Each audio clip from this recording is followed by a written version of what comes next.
simple as it seems, the twinkle in your eyes, the way that time slows down when you kiss me.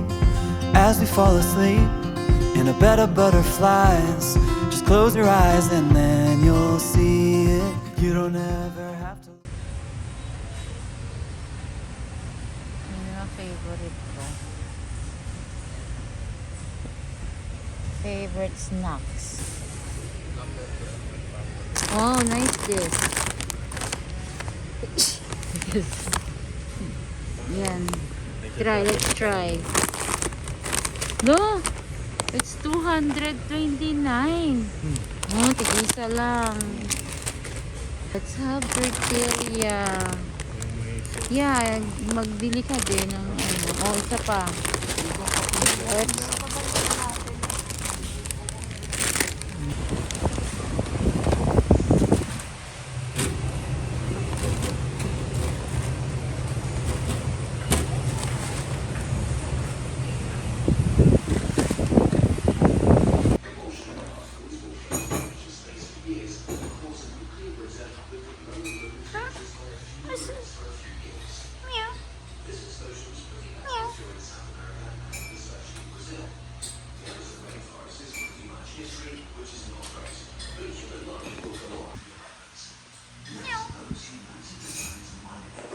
It's a meow. Cute, cute meow.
Individual muna, Vince. Individual muna. Okay.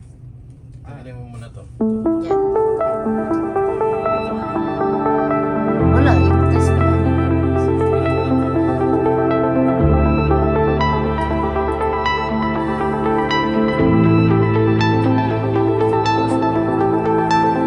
Yan, hello everyone. So after almost 2 weeks na ulan ng ulan, so ito ngayon maganda yung araw.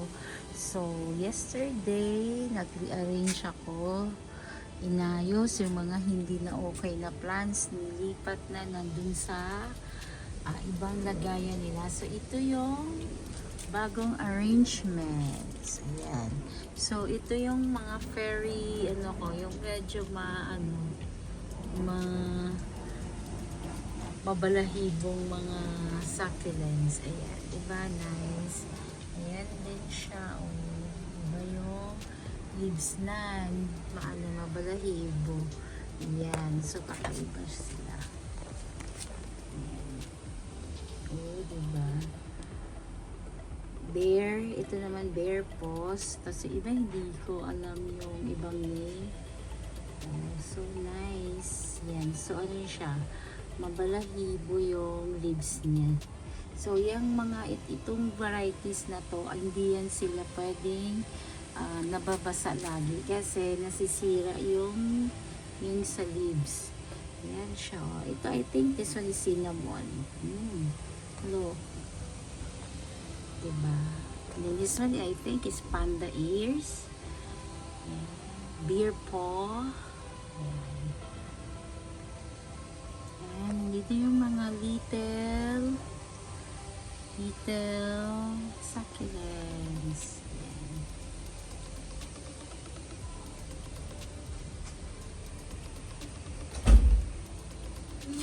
Yan sila.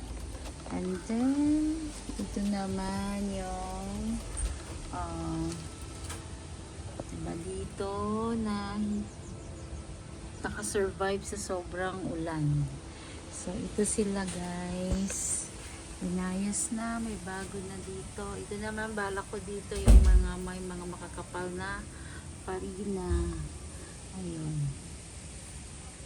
So yan, meron mushy leaves. So ganun lang, tatanggalin lang yan sila para hindi na mahawa yung iba. And so that one is my lawi. So marami pa akong padating na lawi kasi yung lawi is okay siya for summer. Hindi siya hindi siya bumigay ng sobrang init. So yun na lang yung gusto kong i-collect para mas tsaka ang ganda nila. And this one may Nevada na stable na ganda-ganda. Matagal na to sa akin. Rain or shine din to. At ngayon kasi niripat ko lang siya kaya nakatago muna.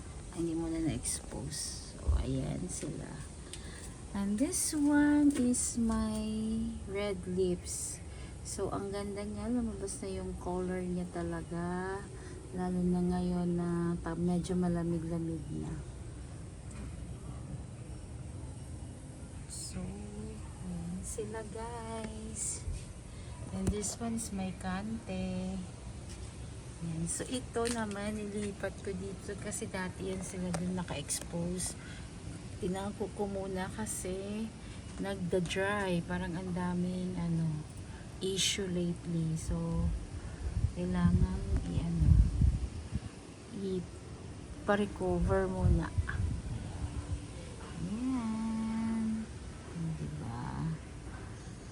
So may mga iba din akong plants na hindi naka-survive din sa sobrang init at sa sobrang ulan. So hindi sila perfect. May mga bumigay din.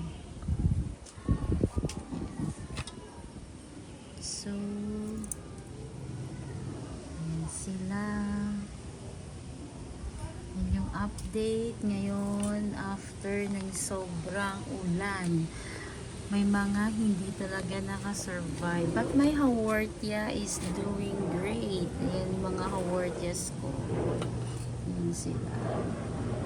Ayan, so meron pala ditong hindi ko nakita na matay. Ayan. Ayan sila. And this one, may lola na maliliit pa.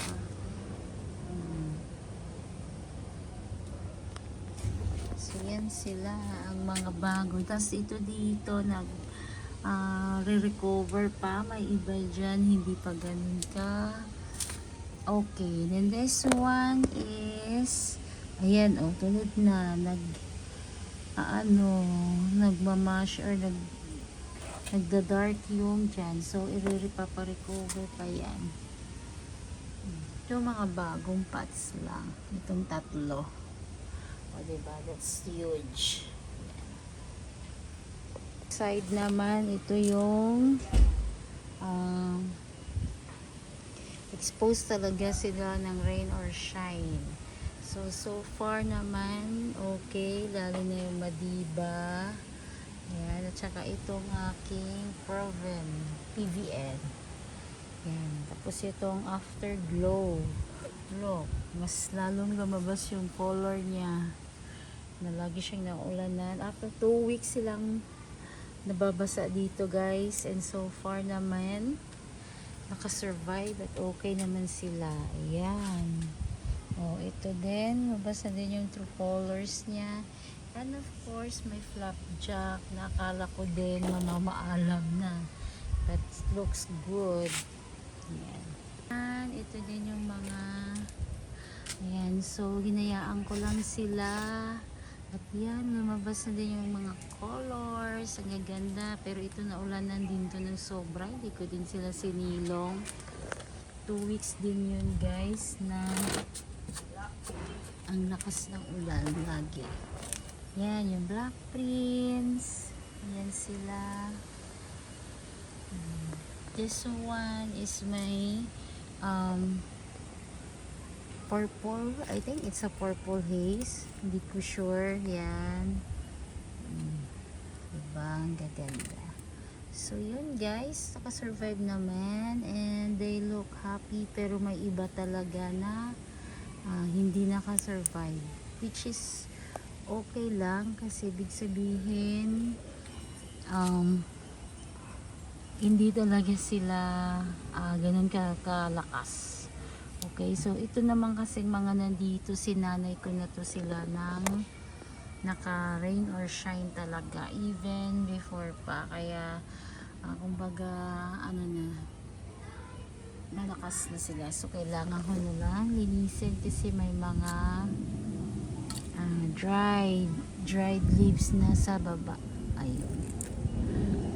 Yan. And this one, look at this, ang ganda ng colors. Dati ang liit lang na, tapos ayan, ang dami na niyang pops, oh. Dati hindi ganyan yan. Oh. Look at that, the colors. Ayan. So yan, nahayaan ko lang na ganyan. Then may mga propagation na din ako. That's so nice.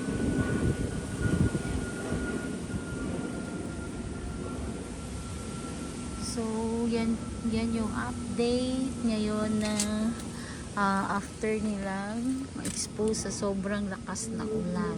Ayan. So, ito tinago ko muna kasi as in sobrang nalunod na siya. As in puno na ng tubig yan. Kaya tinabi ko muna. Yan, may banana na taba-taba. Tapos yan dyan. Oh. Tapos may bago lang akong dinagdag. Yung mga flapjack na galing sa baba. Yan. Ganda nila, guys. Yan sila. And this one, ang ganda ng color. Yan, rain or shine din yan siya. Expose na expose. Yan. So, yan yung update sa ating mga plants after nilang ma-expose sa sobrang lakas na ulan na halos 2 weeks. So may mga nilagay ako dito na medyo hindi okay pa na plants. Kasi pag umulan, kailangan silang mabasa para, tulad nito, may mealybugs. May mga mealybugs yan na kailangang matanggal. So, paano ko ba tinatanggal yung mealybugs? Pinapaulanan ko as in talagang non-stop yung ulan para tsaka kung kulang naman ng ulan, binubuhusan ko talaga ng tubig. Ganun lang. Hanggang sa mawala na yung mga mealybugs. Yun lang yung ginagawa ko pagka stable na yung plants. Okay, so ayan guys. So that's the update here in my little garden. So thank you so much for watching.